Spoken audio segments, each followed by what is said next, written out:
Katamarayudu cinema release తర్వాత ఏం మాత్రం గ్యాప్ తీసుకోకుండా పవన్ తన నెక్స్ట్ సినిమాను ప్రారంభించాడు. ముందుగా చెప్పినట్టుగా త్రివిక్రమ్ శ్రీనివాస్ దర్శకత్వంలో ఓ ఫ్యామిలీ డ్రామాలో నటిస్తున్నాడు. చాలా రోజుల క్రితం పూజా కార్యక్రమాలు జరుపుకోగా సోమవారం ఈ సినిమా రెగ్యులర్ షూటింగ్ ప్రారంభమైంది. తొలి రోజు షూటింగ్లో పవర్ స్టార్ పవన్ కళ్యాణ్ పాల్గొనగా హీరోయిన్గా నటిస్తున్న అను ఇమ్మాన్యుయల్ షూటింగ్కు హాజరైంది. ఇప్పటి వరకు మీడియం రేంజ్ హీరోలతోనే సినిమాలో చేసిన అను తొలిసారిగా పవన్ లాంటి టాప్ హీరో సరసన అవకాశం రావడంతో తెగ ఆనందపడిపోతుందట. తన ఆనందాన్ని అభిమానులతో పంచుకుంటూ తొలి రోజు షూటింగ్ సందర్భంగా దిగిన ఫోటోను సోషల్ మీడియాలో పోస్ట్ చేసింది.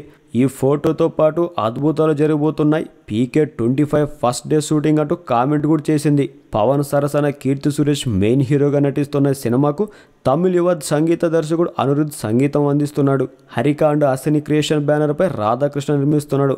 ఈ సినిమాలో పవన్ సాఫ్ట్వేర్ ఇంజనీర్గా నటిస్తాడన్న ప్రచారం జరుగుతుండగా తొలి షెడ్యూల్లో ఓ భారీ సెట్లో షూటింగ్ చేస్తున్నారట. మీకు నచ్చినట్లయితే సబ్స్క్రైబ్ చేయండి. ఫిలిమి స్టార్స్ బోల్డ్ న్యూస్ బోల్డ్గా.